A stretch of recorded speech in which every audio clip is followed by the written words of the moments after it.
मखसूस नशिस्तों की हल्फ बर्दारी के खिलाफ पिटीशन दायर करने का फैसला। वज़ीर आला खैबर पख्तूनख्वा अली अमीन गंडापुर का कहना है कि पहले से मौक़िफ़ था, मखसूस नशिस्तें छीनी गई हैं। कहा था इन नशिस्तों पर हल्फ नहीं उठाने देंगे और हमने ऐसा ही किया। असेंबली इजलास में कोरम पूरा नहीं होने दिया। अपोजिशन से इत्तेहाद सिर्फ सेनेट इंतखाबात तक है। अपोजिशन से पहले 8 और 3 के फॉर्मूले पर इत्तेफाक हुआ था। हमारे उम्मीदवारों के कागजात वापस ना लेने से हमें नुकसान हुआ। अब हमें 6 और अपोजिशन को 5 नशिस्तें मिलेंगी। नाराज उम्मीदवारों के खिलाफ पार्टी कार्रवाई करेगी। अपोजिशन से मुआहदे की पासदारी करेंगे। हमारे वही उम्मीदवार हैं जिनकी बानी पीटीआई ने मंजूरी दी। जो भी हो रहा है बानी पीटीआई के अहकामात पर हो रहा है। मुशीर इत्तलात केपी बैरिस्टर सैफ का कहना है कि गवर्नर हाउस में हल्फ उठाकर जमहूरी रिवायात की नफी की गई। स्पीकर ने हल्फ बर्दारी मनसूख नहीं। इंडोनेशिया में मुसाफिर बहरी जहाज में अचानक आग लगने से 5 अफराद हलाक हो गए। मकामी माहीगीरों और रेस्क्यू टीमों ने 284 को जिंदा बचा लिया। जहाज पर सवार कई मुसाफिर जाने बचाने के लिए समुंदर में कूद गए। खबर एजेंसी के मुताबिक हादसे के वक्त जहाज तालाड आइलैंड से मानातो पोर्ट जा रहा था। आग लगने की वजह ताहाल मालूम नहीं हो सकी।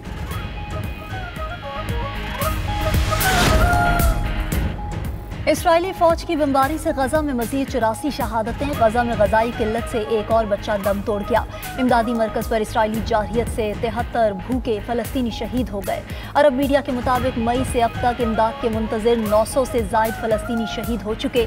फलस्तीनी शहदा की मजमूई तादाद 58,895 हो गई। दूसरी तरफ इसराइली फौज का कहना है कि गजा में तैनात इसराइली फौज जहनी मरीज बन रही है। 2 हफ्तों के अंदर 4 इसराइली फौजी खुदकुशी कर चुके हैं। नेतन्याहू के खिलाफ सैकड़ों इसराइली सड़कों पर आ गए।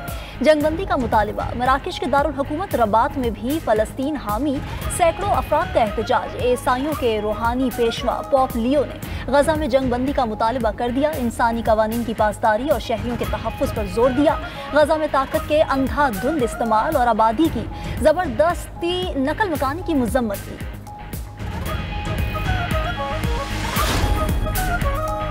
यूक्रेन का रूस पर सैकड़ों ड्रोन से हमला। मॉस्को के 4 हवाई अड्डे आर्जी तौर पर बंद। 140 परवाजें मनसूख कर दी गई। खबर एजेंसी के मुताबिक 24 घंटे में 10 बार रूसी हवाई अड्डों को बंद किया गया। उधर यूक्रेनी सदर ने रूस को अगले हफ्ते अमन मुज़ाकरात की पेशकश कर दी। कहा अमन के लिए क़यादत की मुलाकात ज़रूरी है। तर्जुमान क्रेमलिन ने कहा रूसी सदर यूक्रेन जंगबंदी के लिए तैयार हैं। पुतिन कई बार अमन की ख्वाहिश का इजहार कर चुके हैं। दुनिया अमरीकी सदर के सख्त बयानात की आदी हो चुकी है। जापान में सेनेट के इंतखाबात। जापान की हुक्मरान इत्तेहादी जमात ऐवान बाला में अक्सरियत खोने के करीब। एग्जिट पोल्स के मुताबिक हुकूमती इत्तेहाद को 32 से 49 नशिस्तें मिल सकती हैं। अक्सरियत के लिए 50 नशिस्तें दरकार हैं। खबर एजेंसी के मुताबिक वज़ीर आज़म अशीबा की हुकूमत पहले ही ऐवान ज़ेरी में अक्सरियत खो चुकी है और अब उन पर एतमाद के वोट के लिए दबाव बढ़ रहा है।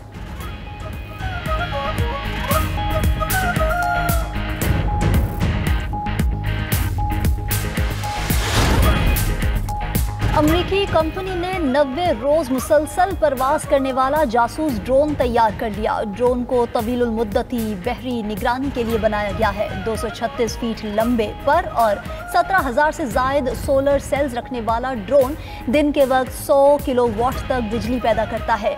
2.5 मीट्रिक टन वजनी ड्रोन 800 पाउंड तक सामान ले जा सकता है।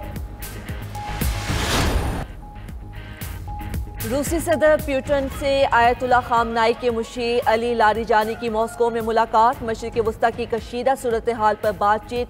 अली लारिजानी ने ईरान के जौहरी प्रोग्राम पर ईरानी क़यादत का मौक़िफ़ पुतिन तक पहुँचाया। रूसी तर्जुमान दिमित्री पेस्कोव के मुताबिक रूस ने खित्ते में इस्तेहकाम और ईरानी जौहरी मसले के सियासी हल पर अपना मौक़िफ़ दोहराया।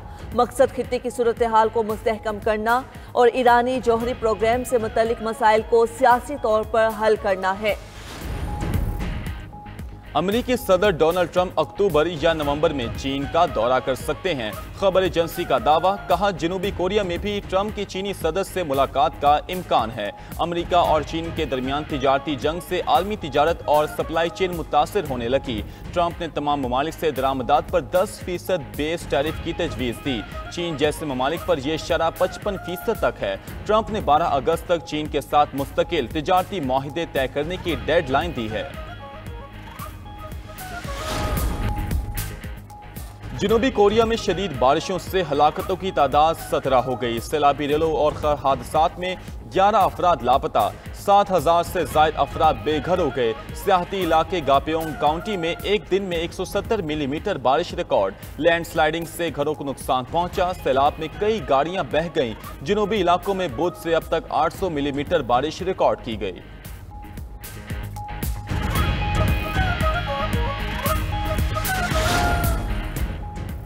भारत में शदीद बारिशों और सैलाब से तबाही। उत्तर प्रदेश में 3 दिनों में 18 अफराद हलाक हो गए। राजस्थान भी तूफानी बारिशों से शदीद मुतासिर। अजमेर, पुष्कर और पाली समेत कई शहरों में सैलाबी सूरत हाल पैदा हो गई। भारतीय महकमा मौसमियात ने उत्तराखंड, हिमाचल प्रदेश, मगरबी बंगाल और केरला में शदीद बारिश के अलर्ट जारी कर दिए। अफगान दारुल हुकूमत काबुल को पानी के शदीद बहरान का सामना। हालिया रिपोर्ट के मुताबिक काबुल के तकरीबन आधे कुएं खुश्क हो चुके हैं।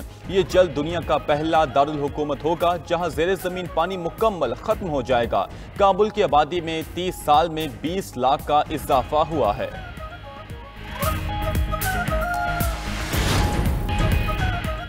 ईरान, बरतानिया, फ्रांस और जर्मनी में आइंदा हफ्ते मुज़ाकरात होंगे। ईरानी वज़ारत ख़ारजा का कहना है कि 3 यूरोपीय ममालिक के साथ जुम्मे को इस्तंबुल में मुज़ाकरात होंगे। ईरानी मीडिया के मुताबिक यूरोपीय ममालिक ने खबरदार किया है कि अगर बातचीत दोबारा शुरू ना हुई तो ईरान पर बैनुल-अक़वामी पाबंदियाँ दोबारा आयद की जा सकती हैं।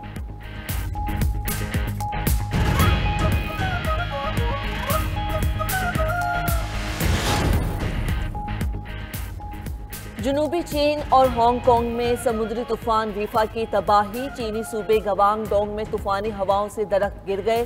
कई इलाकों में बिजली बंद, परवाजें मनसूख। जनूबी चीन के साहली इलाकों में एमरजेंसी नाफिज, पनागाहें खोल दी गईं।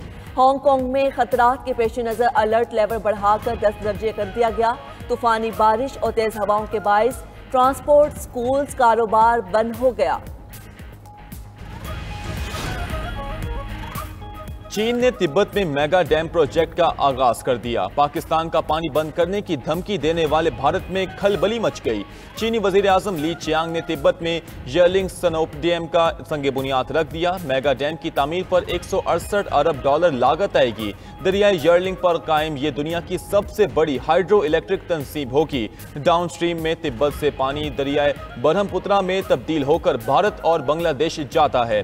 दोनों ममालिक में पानी की मुमकिन किल्लत और माहौलियाती असरात के खदशात पैदा हो गए। भारत का खदशा है कि चीन ज़ेरे तामीर डैम का पानी बतौर हथियार इस्तेमाल करेगा।